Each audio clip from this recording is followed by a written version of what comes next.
Once upon a time, in the shimmering kingdom of Luminara, nestled between golden hills and sparkling rivers, there lived a brave and curious little girl named Princess Anastasia. She had bright blue eyes that sparkled like stars, long golden curls that danced with every breeze, and a heart full of wonder.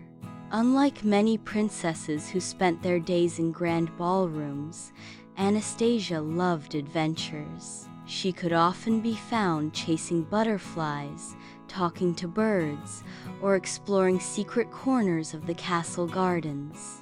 But her favorite place in all the land was the mysterious Crystal Forest, a magical place where trees glowed like diamonds under the sunlight.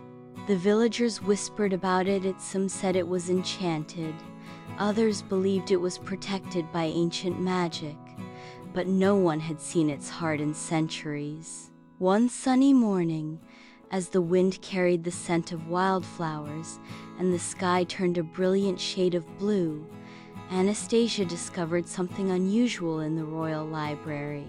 Hidden behind dusty books on forgotten shelves, she found an old scroll wrapped in silk and sealed with wax shaped like a star. With trembling hands, she opened it. It was a treasure map leading deep into the Crystal Forest. At the very center was marked a glowing gem called the Heartstone, said to hold the power to bring peace, joy, and harmony to the entire kingdom.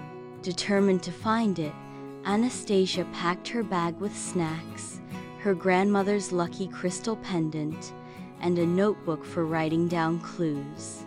"I'm going to find the Heartstone," she told her parents, Queen Alara and King Theodore.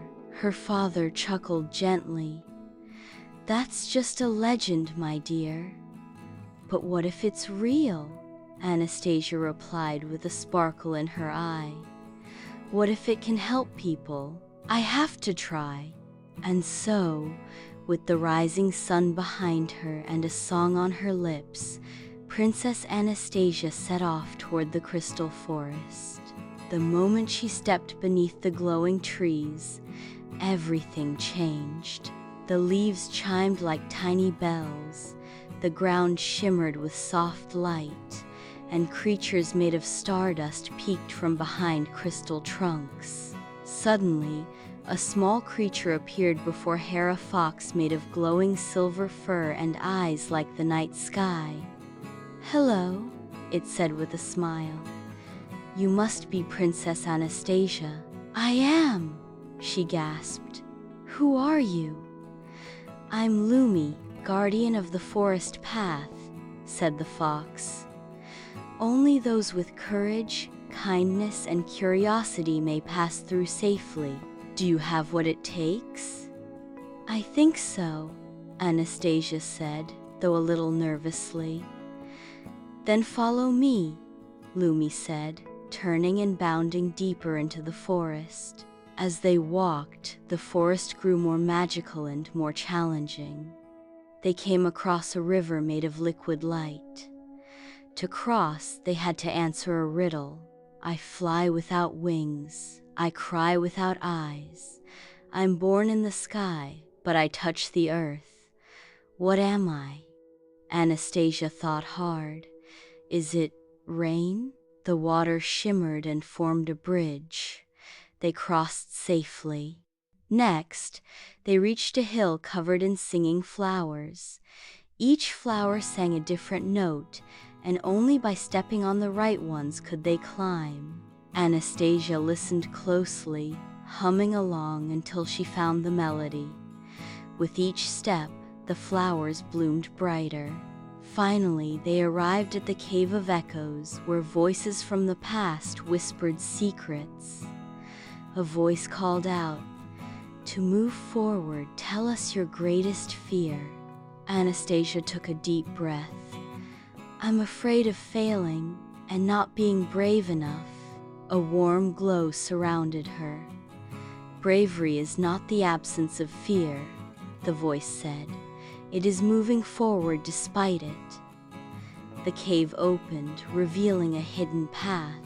Along the way, Anastasia met more magical friends. Twinkle, a butterfly with wings made of moonlight. Bramble, a shy hedgehog who guarded the forest floor. Ori, a wise owl who knew all the forest's secrets. Together, they helped Anastasia solve puzzles, protect one another from tricky vines, and even rescue a lost baby dragon named Zephyr, whose wing was caught in a trap. When Zephyr was freed, he thanked Anastasia and said, "Kindness always finds its way back to you." At last, they reached the heart of the Foresta clearing, bathed in golden light. In the center stood a towering tree made entirely of crystal.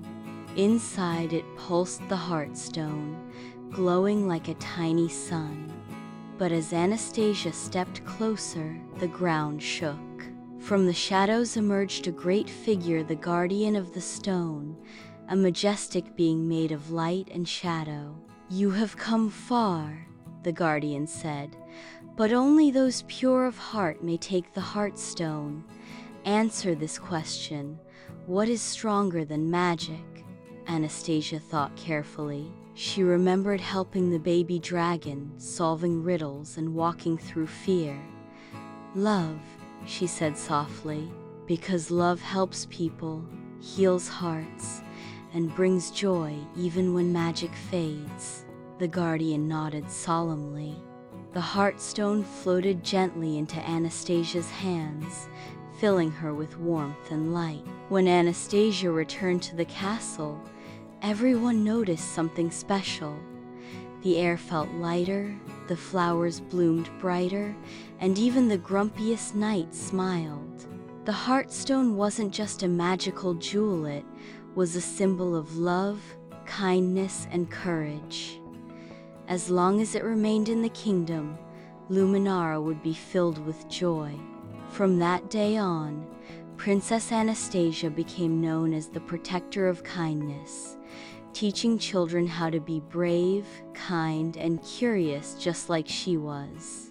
Every year, on the anniversary of her journey, she led a magical trip into the Crystal Forest, where kids could explore, learn, and discover the magic inside themselves. And so, the legend of the Heartstone and the brave princess who found it lived on, lighting up the world with hope.